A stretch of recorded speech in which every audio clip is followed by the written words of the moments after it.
Program Working Committee meeting of the City of Hawthorne. It is called to order at 11:05. I'll ask Craig McLean, sir, if you could please provide us the Pledge of Allegiance. Please stand. Stand, please. It's the flag. I pledge allegiance to the flag Of the United States of America and to the republic for which it stands, one nation, under God, indivisible, with liberty and justice for all. Thank you so much, Madam Clerk. Roll call, please. Chairwoman Reyes English. Here. City Manager Norris. Present. City Attorney Kim. Here. Greg McLean. Here. Kenny Craig. Excused. Madam Clerk, please read guidelines for oral communications. Pursuant to Government Code Section 54954.3, all remarks should be addressed to the committee as a body and not to any individual member. During oral communications, speakers shall have 3 minutes to state their business. The Brown Act prohibits the committee from providing a detailed response or acting upon any items not contained on the agenda. The committee as a body shall have the discretion at the close of oral communications to refer any remarks to the City Clerk Department for study, investigation, report, and/or recommendation. Thank you, Madam Clerk. Are there any speaker cards? No, we have no speaker cards. Thank you. I have no other cards present that I see. There are anyone else who wishes to address these bodies? Just for the record, there is no one in council chambers other than the members here. If there are no objections, I'll declare oral communications closed, so ordered.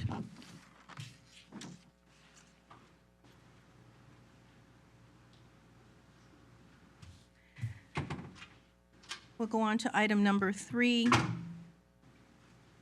Item number 3 is meeting minutes, reviews, and approval. Madam Clerk, you'd like to read those? Chairwoman Reyes English, I have on the agenda for your approval the minutes for the meetings of March 24th, 2022, April 14th, 2022, and April 28th, 2022. I make a motion. Thank you. Madam Clerk, roll call, please, for approval of the minutes. Committee member Craig, which is absent. Committee member Kim. Yes. Committee member McLean. Yes. Committee member Norris. Yes. And Chairwoman Reyes English. Yes. The vote reflects committee and chair members voting yes, with committee member Craig absent. That's so strange. We should maybe start using our board, huh? Or since it's not even probably, you know, the voting system. Maybe for the next one. Go ahead.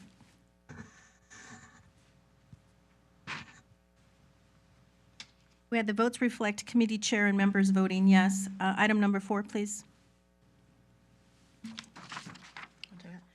Thank you, Madam Chair. Ebony J. McGee Anderson, EJMA Planning and Development.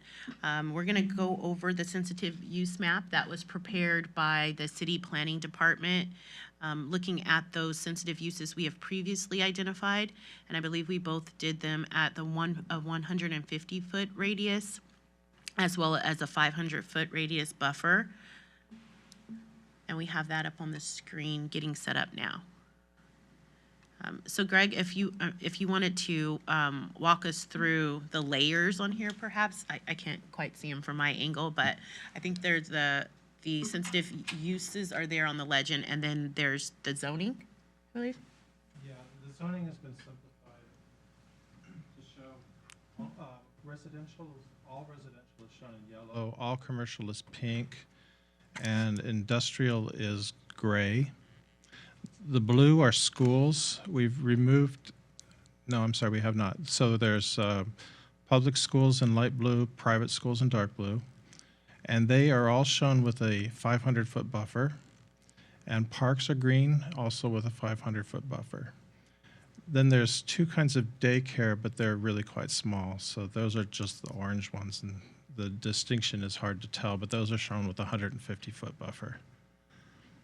That's pretty much everything is on this map. I think this is giving us a visual representation of where those sweet spots will be for commercial activity, at least, so we can see what those sensitive uses are and where we can identify creating the corridors for cannabis, or at least identifying where the potential locations can be for some of these for some of these retail uses, and the lounge included delivery, those types of things.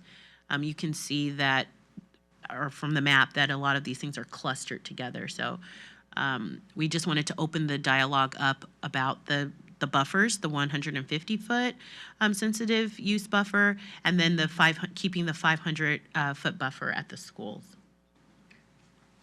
Was there a change in the state law with respect to the buffer zone? Yeah, I can take this. Yes, Robert, we're still waiting from the DCC to come up with the final regulations. And so the 600-foot buffer requirement was eliminated, but that does not mean that it's going to be eliminated in its entirety. So when I had a conversation with the DCC, they indicated that the health and safety code still says 600 feet from a school, et cetera, but it also gives the local jurisdiction an ability to make its own determination. So we're not held by the 600-foot buffer by virtue of section 26054B of the Health and Safety Code. It gives the local jurisdiction the ability to determine another identifier. So when we come up with the eventual ordinance, the ordinance will specify that the distance, okay. Yes. I just wanted to ask Mr. McLean, you said, and it's difficult for me to see the map from here, but you said orange is a daycare center? Is that what you said? Yeah, those are daycare, including adult daycare. Because I see orange in the middle of industrial area is very close to that what I would imagine to be the Northrop Avenue. Is that doesn't sound right. Now, I believe, isn't that the El Segundo area? No, that's near Northrop Oh, okay. Avenue or Boulevard. I forgot what we're calling it now. There must be some sort of a daycare facility. I don't know if it's adult or children. Is that I heard that there is some daycare center for SpaceX employees. It seems that like a the- good place for it. Let's look into that and then bring that back at some point. But yes, there are still legislation going through Sacramento with regards to ongoing changes and recommendations that are, again, being drafted and brought about from the state legislators. And so this is an ongoing revolving discussion. However, there are recommendations that cities themselves make the recommendations, what fits best for them, because of the fact that, every city is unique. Our city is surely unique with regards to its approximate, 6.5 mile radius, which doesn't provide very much opportunities, let alone space. So we want to be able to be fair when it comes to the sensitive uses, but more importantly, the distancing between, the businesses ultimately. We all know and have common sense to know that schools are sensitive. We all know that daycares are sensitive. Just in my everyday travels through our city, I do know and I do see some daycares and whatnot that are at residents that maybe we're not even aware of. And so that's something that we didn't obviously want to take into consideration because it's just forever revolving and changing. So I definitely would like to entertain that, what we feel is going to be feasible for us, and ultimately bring this to our next meeting with an exact feet, if you will. So that's the status. B, we talked about available locations. Is there anything more to add to that? Yeah, I think there's two things that we need to cover or address today or get direction on. The first one is, if we're looking at the map, the pink is the commercial zones. So we can see from the pink that along some of these corridors, we have pink up against or commercial up against residential. So I think one of the things we need to figure out is if we're going to have any kind of buffer or setback from residential. We're certainly not making a recommendation for that, but I want to put it on the table. And then also the distance between other cannabis businesses. So are we interested in making a setback from other businesses. For example, the city of Los Angeles has a 700-foot buffer between businesses. You can see here on the map in that southern portion, there's a lot of commercial area. And then we have commercial basically going up and down the major thoroughfares. So, setting them apart 700 feet may or may not be feasible, just depending on how many of these locations are available or could potentially be converted into a retail location. We don't have the real estate overlay yet done. We have the real estate map, but we don't have it overlaid with this. So that was probably the next one that's going to come. That'll give us some of that data, but again, real estate changes every single day. So just looking at it here, we do have some constraints with daycare facilities along that corridor, along that the pink corridor. I'm not sure what street that is because mine is very small. But you can see there's daycare centers along some of those commercial areas. But even within a buffer, we're knocking out 3 or 4 buildings on either side or properties on either side of them. Those are just kind of the logistical things that we need to cover as we're finalizing the ordinance, which is, I believe, item 6. Yeah. With respect to different types of licenses, is the buffer required for all of those license types? Because, for instance, if you only have a license for deliveries, I don't think you're required to have these buffer because you don't have an open retail store like kind of thing. It's just a delivery, right? So the buffer zone, the 600 feet around schools, as Tony mentioned, it is at the discretion of the municipality. But in a lot of the other municipalities, yes, the 600-foot buffer is for all commercial cannabis locations regardless. There are cities that have different buffers or no buffer, but generally speaking, most of the cities in Los Angeles have that 600-foot buffer around schools regardless of the type of business. For instance, I don't know if that's really practical for this city because if you have a licensee that's only testing, I don't see any need for buffer for Next that. to a school.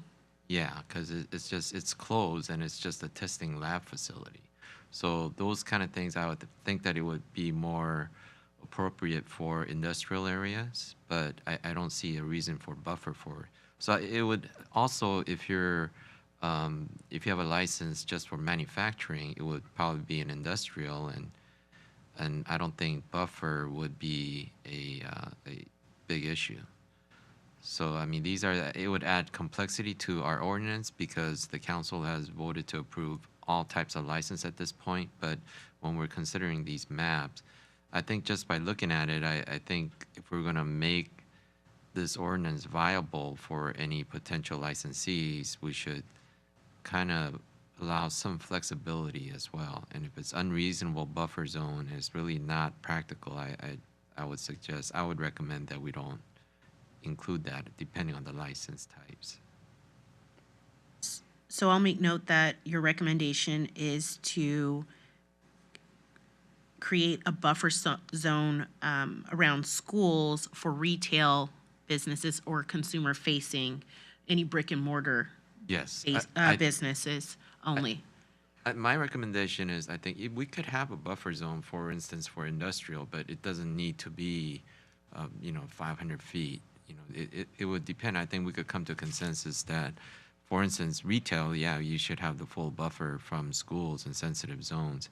Lounges should have maybe even further buffer zone than from schools, greater than 500 feet or even greater than 600 feet. But it should depend on the type of license, I think.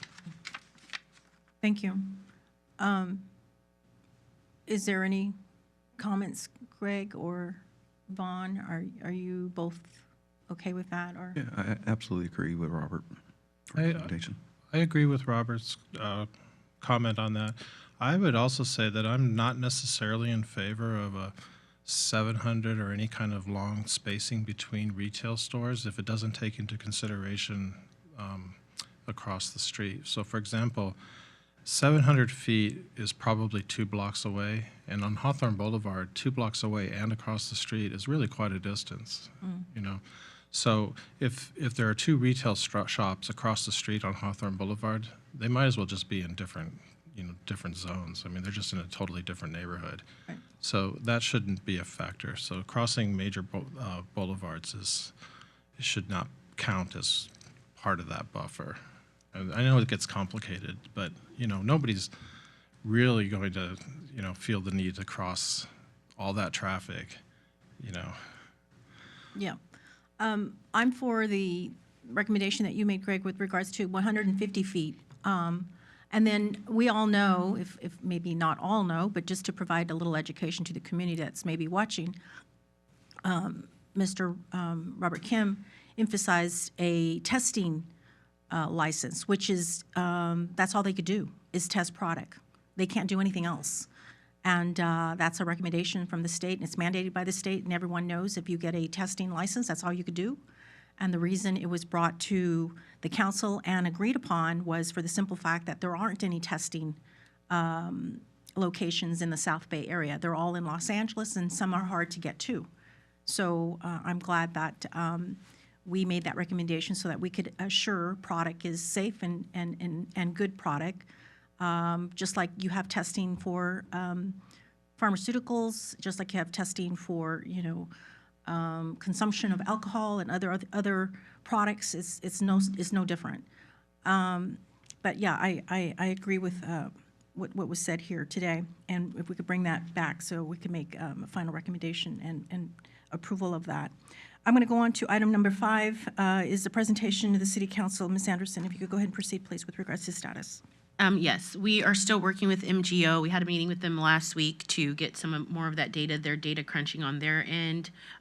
So once I have a final date, I'm hoping in the next week or so, for those numbers, we can plug those in for the viability of the different uses. However, I am making a recommendation that we present both the conversation around the economic viability of the type of uses with the presentation of the ordinance, so that we're bringing both of those together at the same time. I think it would be a more comprehensive discussion, and it'll give the council an opportunity to prioritize which of those license types we want to move forward with and give us the timing on that, since I know that they've talked about possibly moving forward with retail first, or a type of use that could get started and built out first, and then maybe issuing licenses after that for some of the bigger activities like cultivation or manufacturing. So I wanted to just throw that out there for the committee as a recommendation that we consolidate those 2 presentations.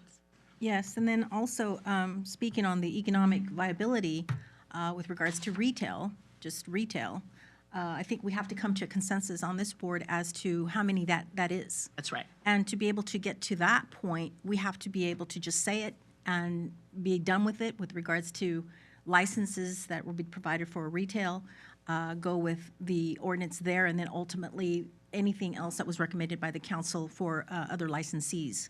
I should say licenses.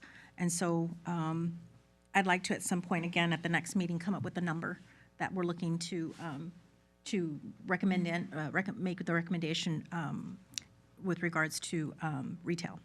So in the ordinance, does this ordinance require a public hearing? Yes. Okay, so we typically have a public hearing at the second reading for the adoption. You want to do the presentation on the same date as the date of adoption or introduction? So there'll be one council meetings apart. Right. I think that's what we need to figure out is the timing is, do we still want to move forward with the study session? Because I think if we move forward with the study session and present the ordinance, or at least our outline of the ordinance during the study session, then that will give us direction on the types of licenses. They'll get the economic discussion, so it'll be easier to say, okay, we have identified that this use isn't the most economically beneficial for us. We're going to put that in the tier 2 processing, but maybe retail or delivery, whichever it is a high priority for us, so we're gonna push those to the first round of the application process. And then we can move forward with the formal adoption of, and presentation and adoption of the ordinance. My recommendation is that we put a draft ordinance on that agenda for the working, with the economic development discussion, have them hand in hand for that working session or study session. Here's my suggestion, and you know, you could take it for what it's worth. The I think we should definitely have a study session with a draft ordinance, because if we introduce an ordinance and if there's any need for revisions in between, we have to keep reintroducing it. Right. So instead of doing that, if we can have a study session perhaps as a special meeting of the city council, because I think this is important enough for each council to be educated. And it looks like it's going to get fairly complex with the sensitive, you know, distancing with different types of licenses and whatnot. And then have a suggested draft ordinance for council to consider, and they could, you know, recommend, council members could recommend changes that they would like on the ordinance, so that we would have an introduction that they have already reviewed. So instead of having a study session, because you know, presently we're going to do if we do a study session, we don't need a separate presentation. Just so. Right. So if we have that study session on the same date as the introduction of the ordinance, it's going to be difficult. Right, I'm not recommending that we have them at the same time. I'm recommending that we take the original presentation for the economic development. We were gonna have a study session for just that. I just wanna add the draft ordinance Yes. into that. Okay, okay. So do we have, I guess my next question would be, if we start looking at some dates on the calendar for maybe, I'm gonna guess like late May, early June, do we have a date in mind for, do we have the availability of the council to pick a special session date or day that we can start planning around? Or do you want us to propose a time and then work with the council on availability? We want to make the study session somewhat close to the introduction of the ordinance. Okay. Because we don't want to give it too long of a time. Having said that, I think just looking at the sensitive use and the complexity that may be involved with different kinds of distancing based on licensing, I think we need a little bit more time for that. I know that we're going to have a public hearing on some other very important issue for city council on the first meeting of June. So I think it would be a little too much to set it around that date. And I think they're just looking at the map so far and what we discussed so far, I think it would be better if we would have that study session perhaps towards the latter part of June. Okay. And do you want it on the normal city council day and time, or are we gonna do a whole special meeting with a special day and time? I would personally prefer a special meeting for that, not on the same date as a council meeting, but I think we would have to, the city manager would have to reach out to council members and see if there's preference, because I know that there are council members because now that we're doing in-person meetings, it makes it kind of difficult for some of the Right. council members. So perhaps the city manager can discuss some of the issues with the council members and come back to you on that. That's fine. If I can get a week, perhaps, that we're looking at, and I can pull the council on availability. So it looks like in June, so we just had a city council meeting on the 10th. The next council meeting will be on the 24th. The June council meeting, June council meeting will be on the 6th, and then cannabis meeting, committee meetings is on the 9th, and then the following council meeting, June 20th, and the following cannabis committee meeting on the 23rd. Wait, My calendar shows different. I have Here? 14th and the 28th of yes, June. it's the 14th will be the first council meeting for you. Oh, okay. And 28th. So we're looking at a study session maybe the last 2 weeks of June. Between June 20th and June 30th, Yeah, that would be. excluding obviously the 28th of June. That's a council meeting. So perhaps we could target a ordinance introduction in the first meeting of July. July, That would be introduction of the ordinance after the study session. what, July 12th? Let me see. That's the council meeting? July 12th. I didn't look. Yes, that's correct. Okay. Yeah? That's going to be a special meeting before council. No, that's going to be the ordinance introduction. We're going to have a special meeting. It could be special meeting or on the meeting of June 24th for the presentation and study session. Okay. So Robert, I'm sorry, just to make sure that I'm marking my calendar, July 12th is what you're anticipating for the ordinance introduction, but then Yes. June 24th would be our study session. Yeah, June 24th is the council meeting date, and we're going to, I'm sorry, it's 28th. I'm sorry, 28th. So we were going to, Mr. Norris is going to reach out to some of the council members and see if they would prefer a special meeting. That would be, we don't know the date yet, but it will be on the last 2 weeks of June. Okay, Between June 20th and June 30th. And target time most likely to be in the evening, 6 p.m. or so. just want to block off my calendar for that. And then we'll prep for July. I think we're getting into the ordinance, and I have that here, so when we get to number 6, I'll go into that a little bit. Yeah. Are we good? We got the correct dates. Obviously, I had the wrong dates. We good? Okay. Yes, I believe we Let's have go them. ahead and move on to item number 6 is a draft ordinance, a review of steps. Yes, the first, well, I'm happy to announce that we have the baseline, the foundation draft completed. So there are some things there's some questions regarding policy direction and some things that we would like to just get clarity on. If we have time today, we can go through those. Otherwise, I can prepare an email for the committee and Robert for you to look over. Essentially, we are using the foundation work from the city of West Hollywood, utilizing a lot of the operational standards and application standards that they have that you all in the council approved to use as a model ordinance.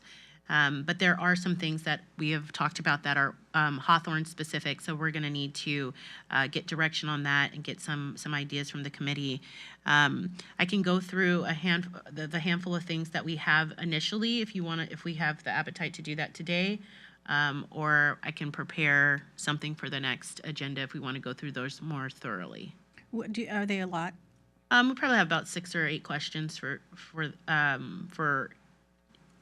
most of them are for Robert and Greg. Okay, but- let's just go ahead and shoot it out. Let's do number 1.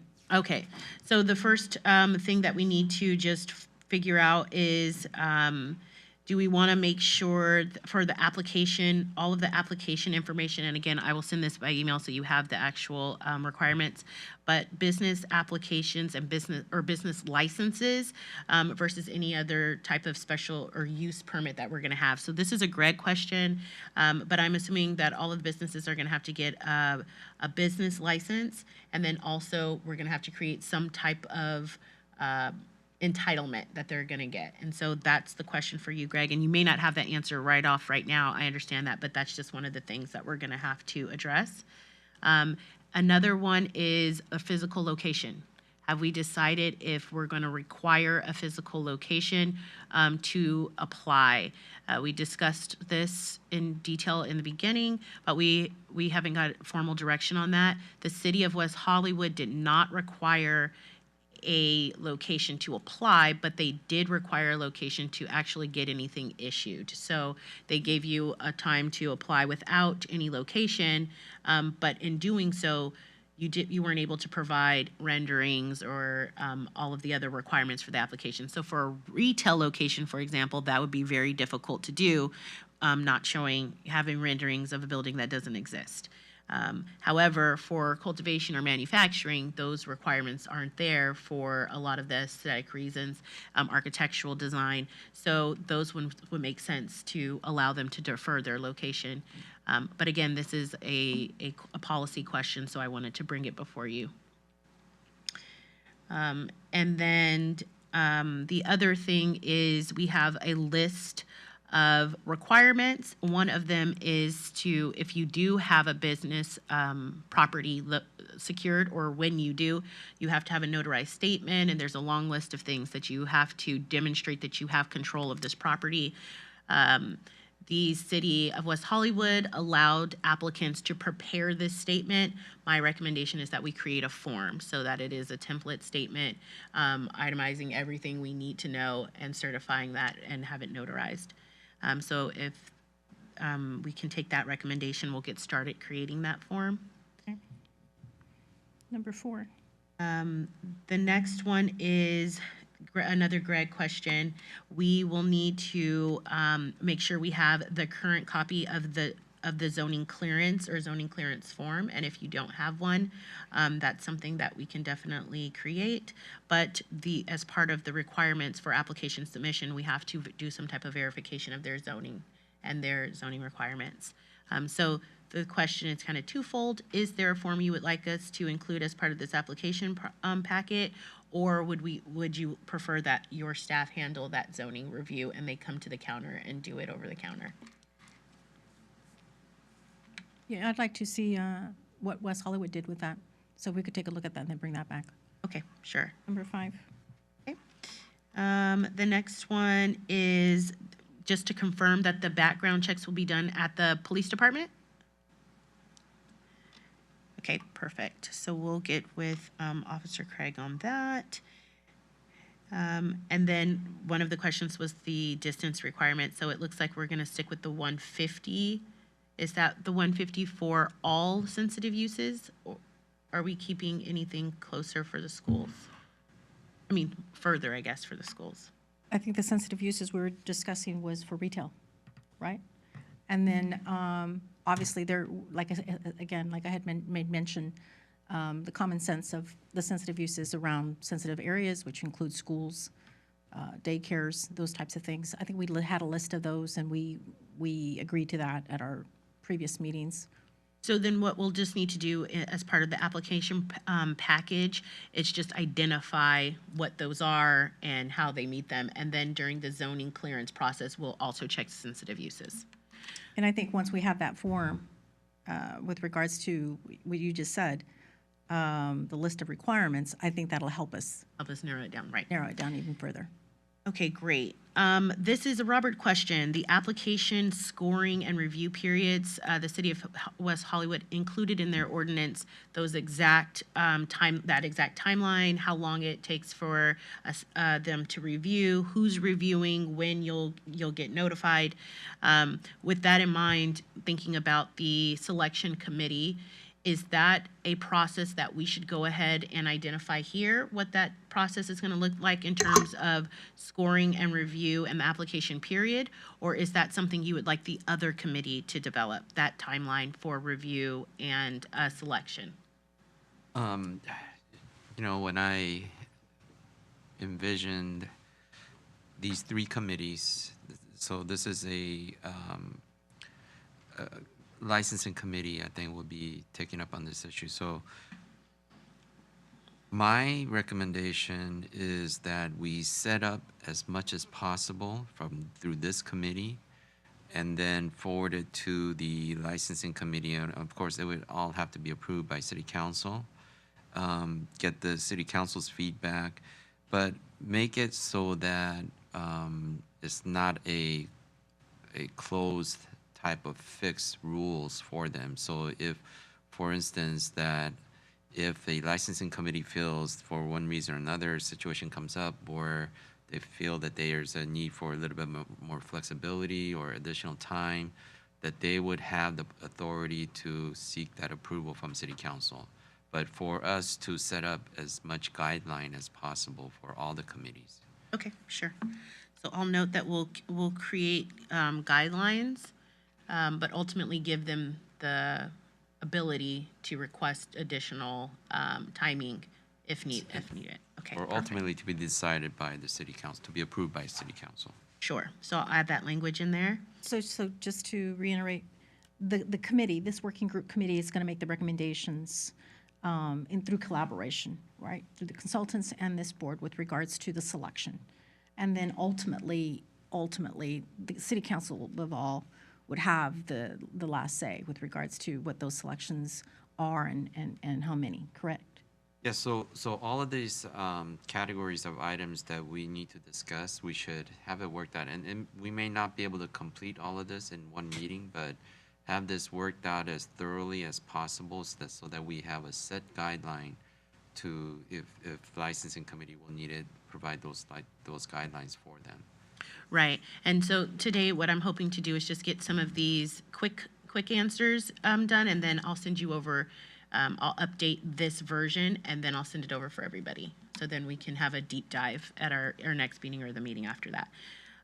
The next one is our security standard. I just want to confirm from our last meeting that we did decide that retailers and consumption lounges will stick with the standard of having security on the premises, as well as a neighborhood security patrol that will patrol for a minimum of 2 blocks surrounding the businesses during all hours of operation.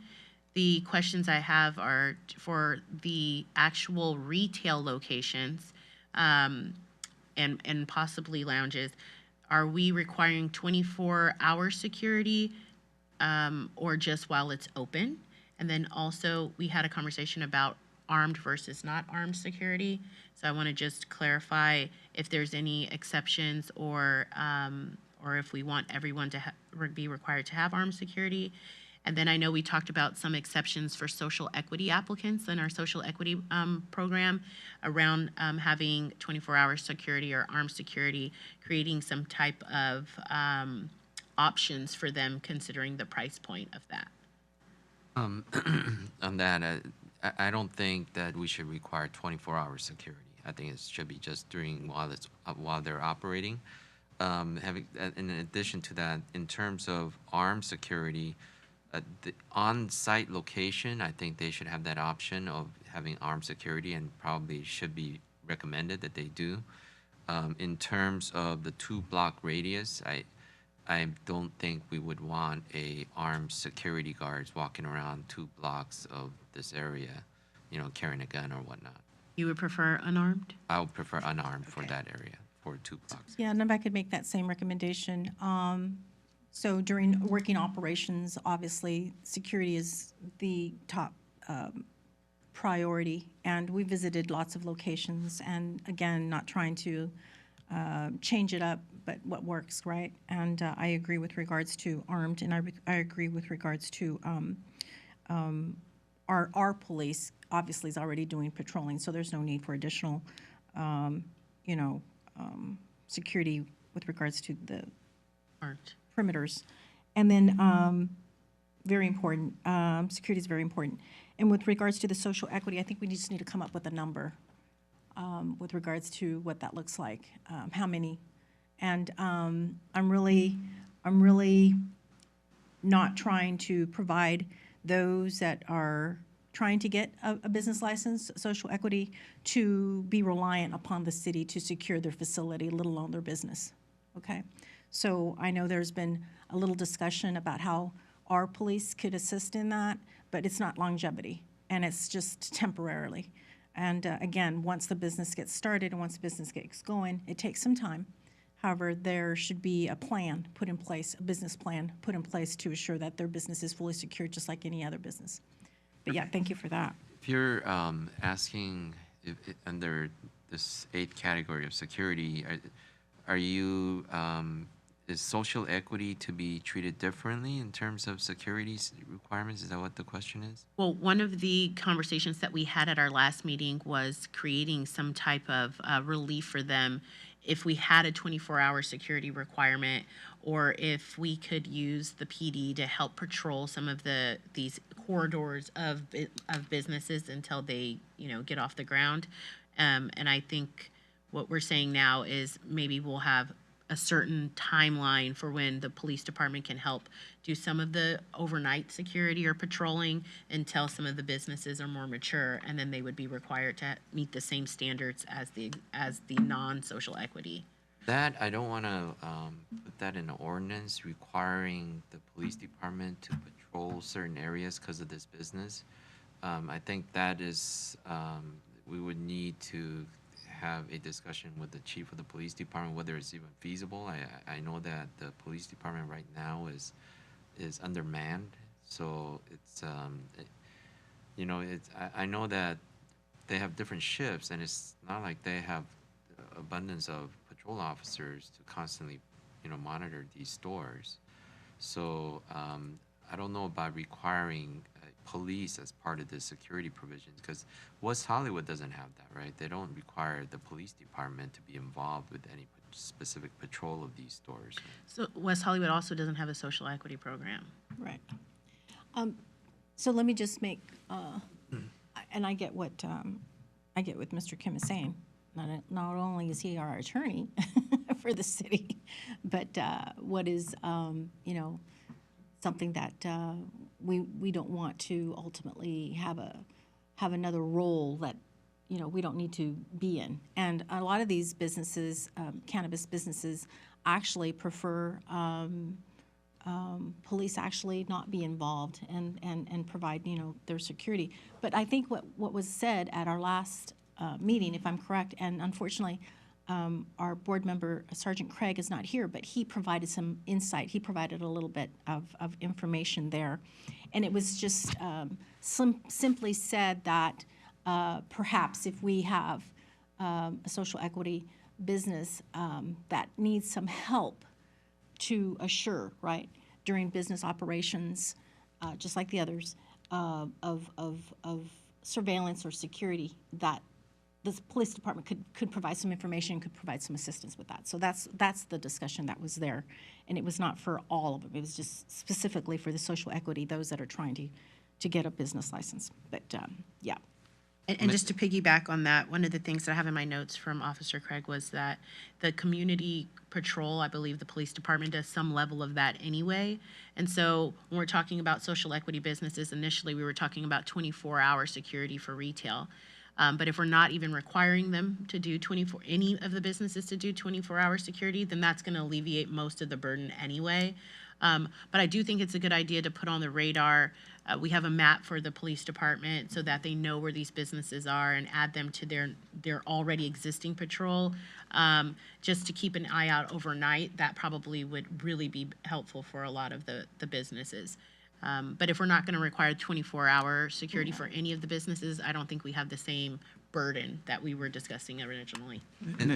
Yeah, go ahead. And if I can add to Mr. Kim's statement, I think their security plan is very important, and depending on their security plan would dictate if 24-hour security is needed. So I would suggest to the committee here that we have standards set for their security plan. If I may, through the chair. Yes, go ahead. There may be a technology gap with regard to security that the social equity businesses can take advantage of. Then maybe there's something that they can get from the city that others can't, like the hookup to the police surveillance at a lower cost or at no cost or something like that. That may make the difference. And I understand social equity in terms of granting a license for someone that qualifies as Social Security, but I don't know about providing a specific beneficial provisions for them in the ordinance, such as financial assistance. If there's gonna be some kind of financial assistance for social equity program, it should come from some other source as a financial assistance, but it should not be, the social equity do not need this type of security, whereas other retailers do. That may lead to some issues later down the line. Oh, no, yeah. And I agree with that. Yeah. So real quick, we're not trying to give special treatment to anyone that is trying to get a cannabis business, and I totally agree, okay? I think we're going far off with regards to, what was said at our last meeting. So we'll just wait for Sergeant Craig to come back to our next meeting so that we could just pose the question again, whether or not there is that type of ability, right? But we're not trying to give special treatment or preference to anyone that's trying to inquire cannabis business, let alone a social equity. Because you either can afford it or you can't. That's what it simply is. And that's with any business, right? Let's go ahead and go on. Or I just want to add one more thing, and to piggyback on what Mr. McLean mentioned, I think that should be a requirement in the security, that the 2 block that whoever is going to get licensed for this, they should have the ability to finance a security camera for 2 block radius on the public streets that would allow access to the police department. An exterior camera on 2 blocks? Yes, for instance, the police department right now has security cameras, surveillance cameras on the parks and several areas in the public streets, where the watch commander has access to see any criminal activities going on. So I would want let's say if we have a retail, especially a lounge, if we allow a lounge, I would want a surveillance cameras to be placed on the streets, 2 block radius, 1 block radius, however it may be, and allow the feedback of that video to go to the police department in case there is any criminal activity associated with these business. So for clarification, the feed is going directly from their camera, that block or 2 block radius, to the watch commanders? Yes. Okay. I think that's going to be tricky, though, because now we're having private businesses surveillance outside of even their property. So how would we get cameras to be put on the street? They would just have to provide the costs to the police department. And the police department already has a contractor that sets up these cameras to allow access to the police department. So if they would have to, as part of their licensing fees, provide for that cost for the police department to install these systems. I think if you want to do that, we're going to need to do a fee study on that and feasibility study on that, because we're going to have to build that into the fee structure, and understand what that cost looks like, and then how do we equitably spread it throughout all of the applicants, because your location if I had a location that already had existing cameras, then I'm paying for something that already exists and that's been paid for. Or if I had if my neighbor has all of the cameras and so they don't have to pay, but my street didn't have cameras, then I have to burden the cost for all of it. I think it's easier to make it an impact fee, just like any other kind of development fee, if we're going to do it that way, and have a security development fee or a police department surveillance development impact fee that is applied to all of the applicants equally. But I think it's important that if we're going to create a new fee, we have some type of fee study to determine what that fee is. And what I can do is I could contact the police department and get an estimate of, let's say, on a street cameras totaling by number, let's say about 10, how much that would cost to add that system to the police department surveillance system that they already have.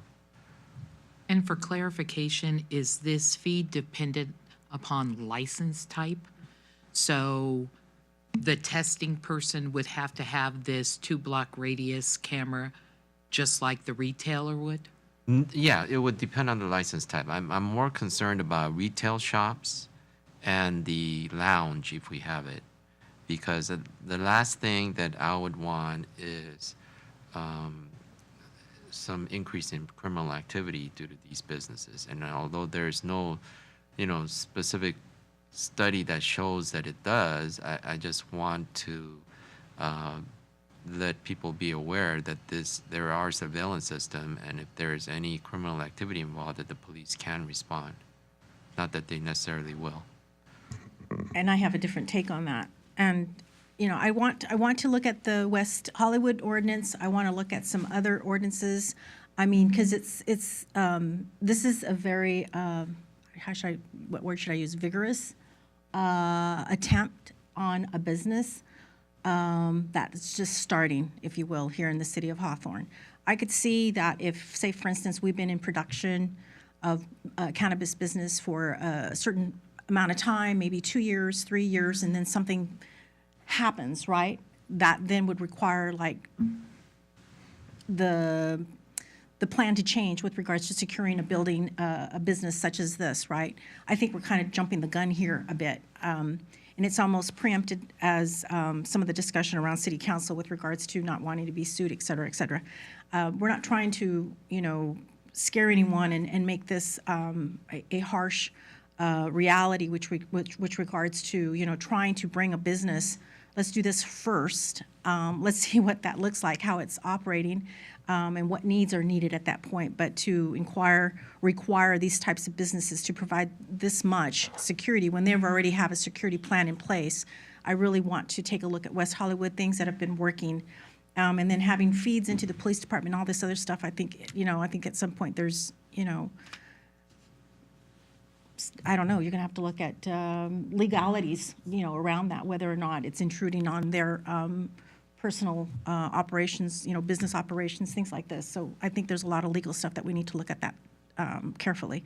And then, including, again, police surveillance and things like this. It's almost a little scary, a little intimidating, if you will. So I'm not trying to, bring that, but I understand your concerns.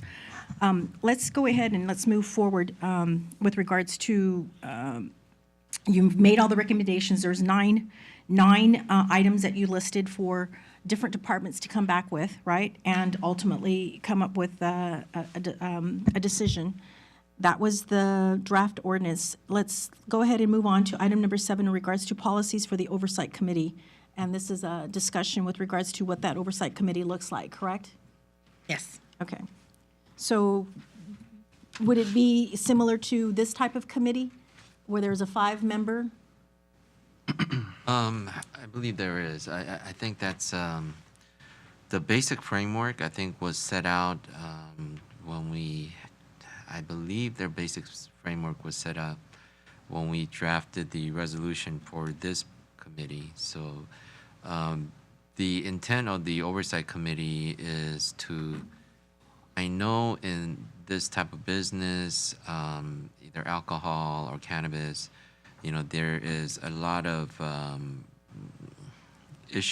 potential issues and potential lawsuits and whatnot. And I just want to make sure that everything is done transparent manner and that we don't have risk of lawsuits coming out of it. So that's the reason why I want to set up an oversight committee and make sure that there is no special type of treatment being given to a particular applicant, and that and the oversight committee should have their function should be to able to investigate and look into issues when there are some complaints about the manner in which a license may be being issued or things of that nature. So that was the intent behind the oversight committee. I think there's, and I forgot who was selected to be the chair of the oversight committee. I know it's another council member, but I don't recall who that person would be. I would have to check back on that. So it could be panel of 4, it could be panel of 7. I don't think number was set, but I would want committee members to have some background, at least some of the members to have some background in investigations and things of that nature. So my thought process was perhaps a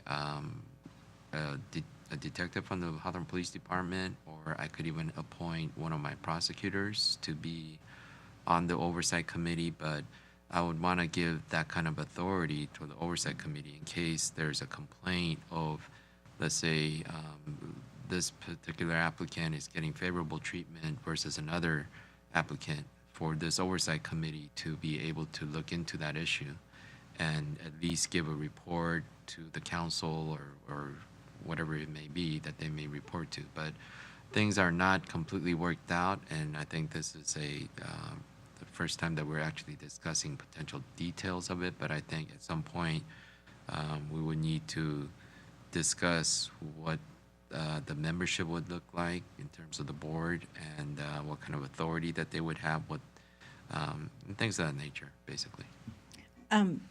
For myself, I'll start. I sat on an oversight committee with regards to transportation on Metro, the Service Council, which oversees the South Bay region of ridership, experiences good bus driver, not good bus driver, how clean the buses are, whether or not there were stops being implemented, stops removed, et cetera, et cetera. So the oversight committee's charge was basically to bring recommendations to Metro, which is the head board, the board of Metro that ultimately makes the ordinances and laws with regards to transportation.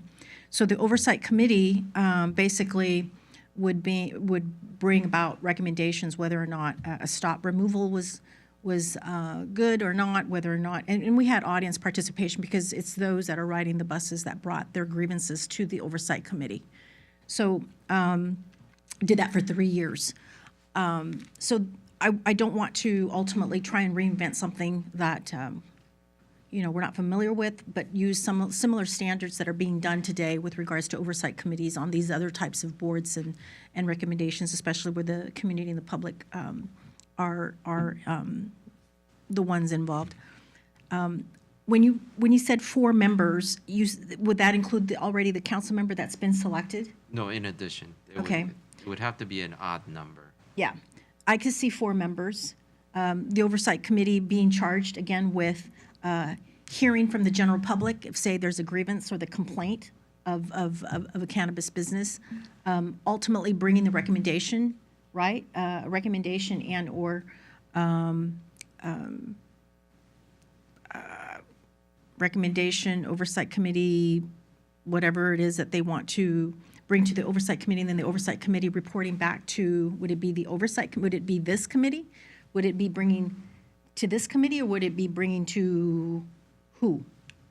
All the committees would be, would have recommendation power to the city council, Okay, not necessarily to this committee. And I tell you, the reason why, I don't know where I'm getting these black chalk from around here. Getting it all over. Huh? It's under the chair? Oh, jeez. Anyway, so the thought process was this. I understand like transportation is a different kind of industry. This cannabis industry is something that I think the city needs to be very cautious about because it's very similar to, and if you see the way the state has set up its laws and regulations, it's similar to the way alcohol is. And there is a potential for not all applicants are going to be of honest nature. So I think that's what we want to be cautious about because when we just even selecting the consultants for this program, we had an inquiry of public records request from LA Times. So, there's going to be attention focused on this. So I just want to make sure that we do it in a cautious way and that we do it in a transparent and fair way. And in case there is some kind of underhanded business going on, I think that's something that the Oversight Committee should be focused on. So that's the reason why I brought it. May I ask a question, please? yep, go ahead. Who will the Oversight Committee be overseeing? It could be, my original thought is they would have the authority to oversee the way, primarily how the license is being issued. So that means they're overseeing the licensing committee? They should have the authority to see if that committee's issuance of the license was done in a proper way, if there is a complaint. Okay. So, So Robert, this committee would stay intact through the whole process? yes, the Oversight Committee would stay through the whole process of issuance, and then even after all the licenses are issued, So- you could have potential issues. So if there's wrongdoing that involves either side of the transaction of issuing a license, if it's on the applicant's side or if it's on someone on the committee side, the Oversight Committee has the authority, in your opinion to look into that, right? Yes. Okay. I Actually, anyone involved in the entire process, I would imagine, right? Sure. Okay.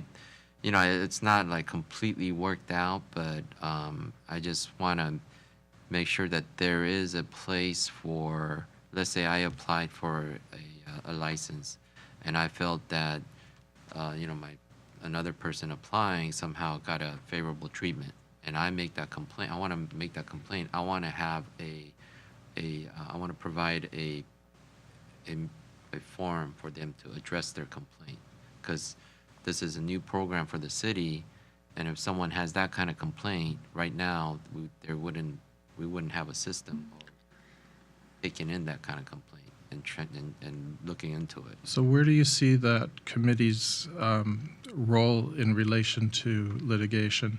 So would it be a necessary step as a precursor to litigation? Potentially, because I think that's the area from other cities when they legalize cannabis business, is the licensing. Yeah. Issuance of licensing is the area where, and correct me if I'm wrong, is where they have potential litigation coming out, right? Because people are applying, paying a large amount of money that's non-refundable, and I think that's where, from what I understood and from what I have heard, that's where the source of litigation. So would that be a part of the exhausting of all, what administrative remedies or whatever it's called would be included? The exhaustion of administrative remedies is if we have that in the ordinance. That's what I'm asking. Yeah, I mean, so would this oversight committee have the ability to right wrongs or to fix situations? Well, I think we would need to have in the ordinance, if there is a complaint, to have maybe oversight committee would be a proper place to have an administrative hearing first. So we would have to include that in the ordinance. Would that be something like an appeal process? Yeah, basically, it's an administrative hearing. Someone that's a group that's impartial and just hear the complaint and then have a hearing, and then that would create a administrative process that they could exhaust before it goes, if they want to file a lawsuit. Robert, in some of those cities, there was impropriety because applicants felt that, for example, multi-state operators would come in and they would negotiate with the city ahead of time. And so they were put in a better position in order to get their licenses pushed through. So a lot of that litigation occurred during the application process. And so what I'm hearing you saying is that this committee would oversee from the application process all the way through, correct? No, so this committee would not be, what I envision is not a committee that would initiate investigation. Okay. Rather, if there is someone that alleges there was some unfair, dealing, favoritism to one particular applicant, for this committee to have at least, not necessarily committee members, but to have the authority to look into an investigation and then to have a hearing to be heard. I'm going to make some comments with regards to what I envision as an oversight committee, because it's totally now going not what I expected. An oversight committee, in my opinion, makes recommendations with regards to at this case, it would be what? The selection committee. Okay? It's not one that's going to sit there and revoke, let alone make its own final decision on whether or not a business that is being brought to their attention is potentially acting a certain way or was privileged in a certain way. I think that's not what the oversight committee ultimately does, because I think there is already appeal processes to the planning department, if I'm correct, and the planning department makes recommendations, and ultimately the planning department takes away licenses. No, that wouldn't be the case we would have the appeal process for the land use permit, but not for a license. Okay, so there are those standards though already implemented, right? Say if a business, just in general, if a business is being, say for instance, given a letter through the city that they're no longer going to be, provided a license or provided a, whatever it may be, a permit, whatever it may be for whatever reason, what are the steps that recipient of this letter, what are the steps that they can do? So generally for any business license revocation or non-renewal, we were going through that. We had a special meeting about that not too long ago. So the way ordinance is drafted right now, and we're going to have to revise this ordinance when particular case is over, but the process is that a revocation of license, the licensee would apply after giving notice. They would have to appeal to the city manager first, then to the city council. So if city manager determines that this license should be revoked, then that person would have a right to appeal to city council. Right. As you saw from this special meeting on one of our cases, that could create a lot of complications. So that two-step process there is due process questions with the way the ordinance is drafted right now. For the city manager to decide in an administrative hearing whether this license should remain revoked, and that creates, on its face, due process questions. So on this particular case that we just dealt with, we had the other party stipulate and the city stipulated to an impartial hearing officer, independent hearing officer that the city paid for. And then that appeal to city council, as you recall, they accused city council of being biased. So that creates a due process problem. So we had to go to find another independent hearing officer. So I think that part of the ordinance, the way it's drafted right now for the city, that's going to go through some revisions after these cases are done. This business license I don't think, I don't know whether we want to treat it as regular business license, because I think, for instance, if you want to open a bar, you have a conditional use permit, and if you revoke that conditional use permit because they violate that condition on the permit, they will go to planning commission first, correct? Yeah, it's a long process.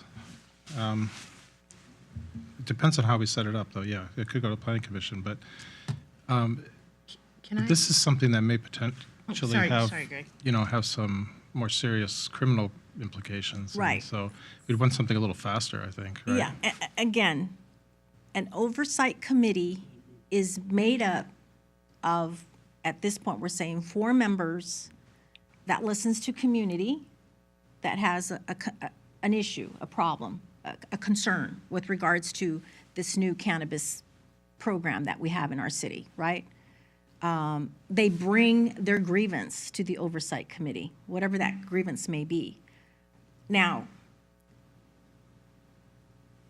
when they provide that information, I would assume there's a board meeting like this, a live meeting. They come in, there's a clerk that's taking minutes, et cetera, just like a similar council meeting. And there's the delivery of the complaint to the members that sit as an advisory. They're not ultimately the ones that are going to say, oh, yes, we're going to, investigate this. Yes, it's true, we're going to revoke. I mean, to me, that's not an oversight committee. That's not an advisory board. That's more of similar to council, if you will, that it has the last say with regards to a business. So I want to make sure that we have the right language, the right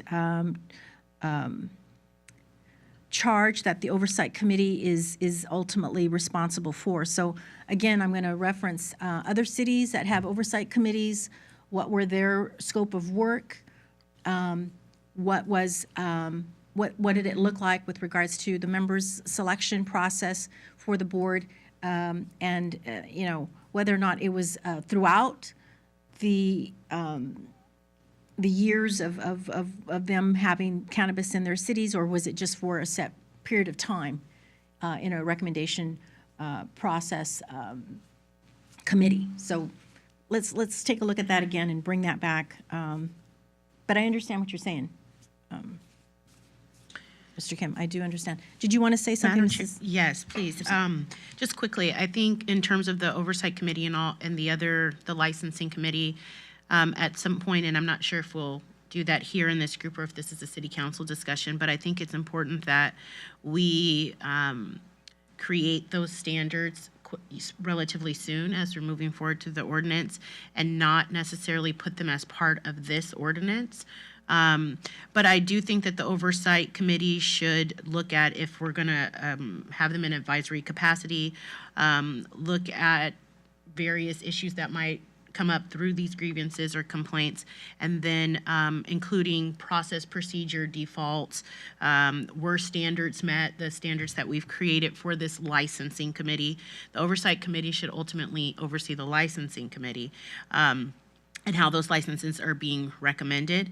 But ultimately, the recommendation that they would be making is this something that the city council should take further action on? That would be what they would be reporting back on. So I think the first step is figuring out what the licensing committee criteria is and what standards we're gonna hold them to, and then develop the oversight committee to ensure that we have a board that will oversee that process in and of itself, not necessarily taking up every appeal.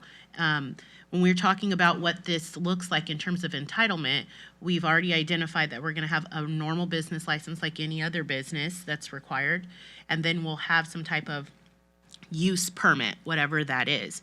And so the use permit process is already outlined in our municipal code. We already have that, and if there's gonna be changes, then we'll follow the revised version. But we should follow whatever city procedures we already have in place, because I think we have seen other municipalities get into, get into those hot water when they are creating special processes just for cannabis, rather than following the process that they already have in place. So that would be my recommendation, is that if we use a use permit, we follow the use permit appeal process, we follow whatever's in the municipal code. Whatever revocation process is outlined in your existing code for business licenses, we follow that. And then in terms of these oversight committees, we make sure that the oversight committee oversees the process of the licensing committee. And brings recommendations, yeah. So the ordinance is gonna have similar to conditional use permit for the licensees? More or less, yes. So they'll have their own set of conditions, each project, because each project is gonna be at a different site. So looking at them, we talk about them all as kind of a package, but really each site will have its own individual analysis. Even for just CEQA purposes alone, we have to do that.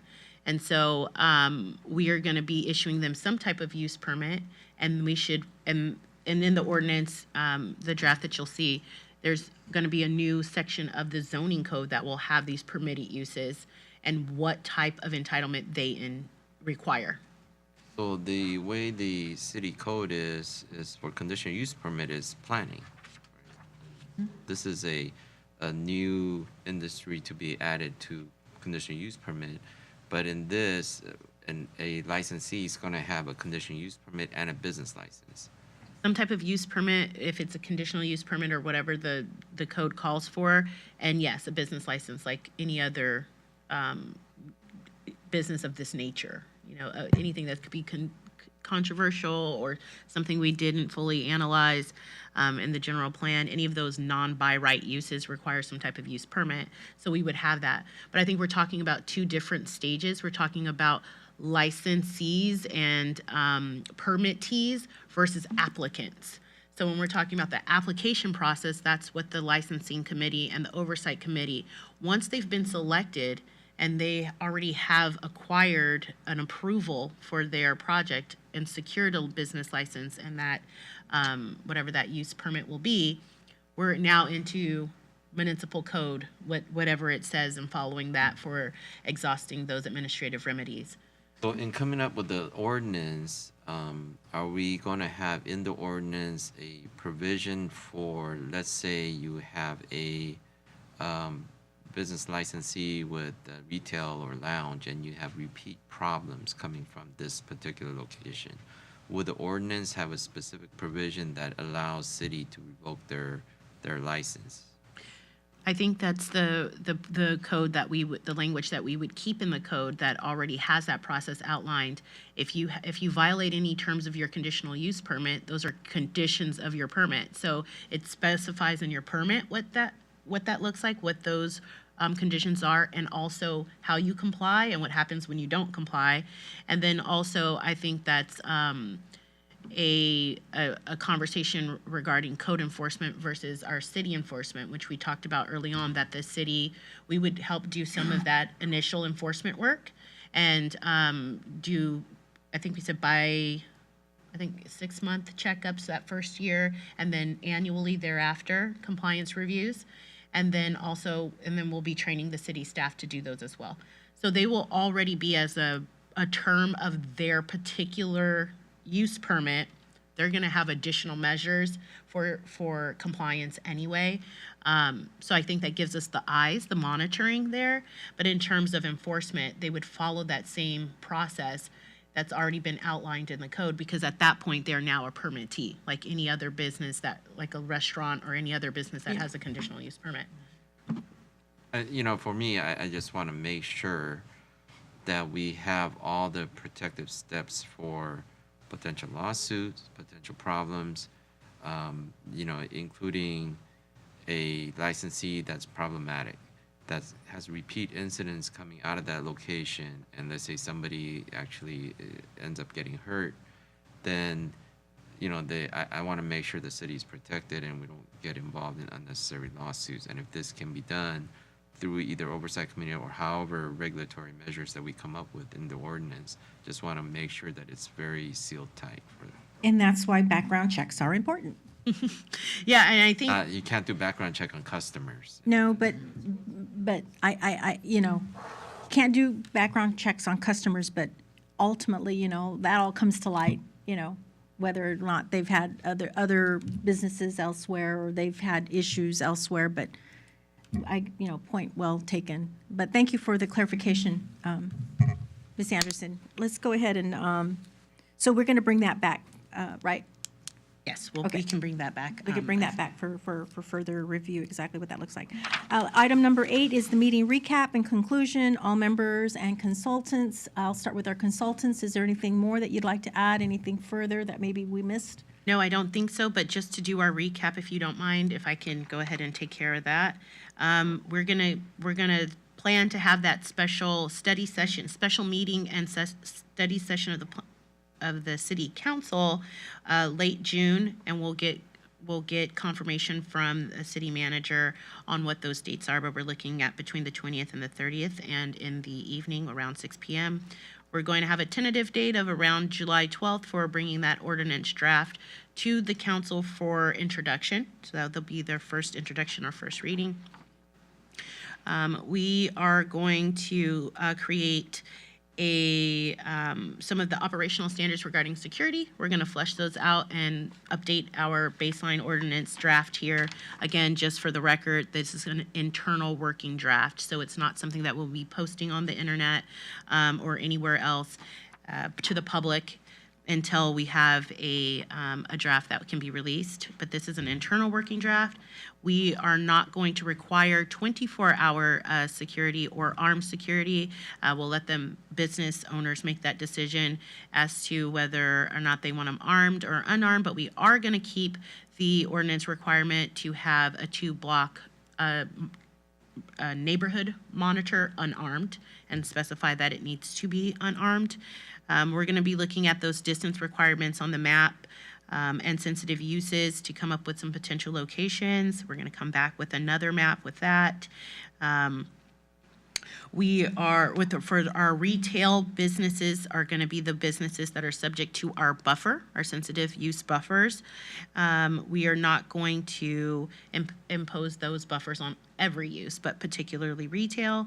And then we're going to look at Robert, when we were going to talk to the police department about possibly having some type of either impact fee, or at least get from them some type of information about additional, where we could possibly have additional security video surveillance and see what that impact would look like on the fee schedule, and then follow whatever process the city has. If we decide to create a new fee, whatever that process is for including that fee, we'll have to go down that road. We're going to come back, we're going to put it back on the agenda to have further discussion about what the oversight committee would look like, as well as the licensing committee. We'll draft what that looks like and some provisions for those. Real quick, just to piggyback off of the application, I think you wanted to know,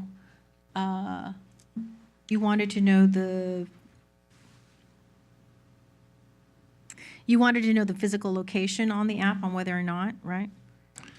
Well, if a property was needed or not for application purposes. I think if we're going to have a process like a conditional use permit, that the answer is absolutely, because you can't do that without one.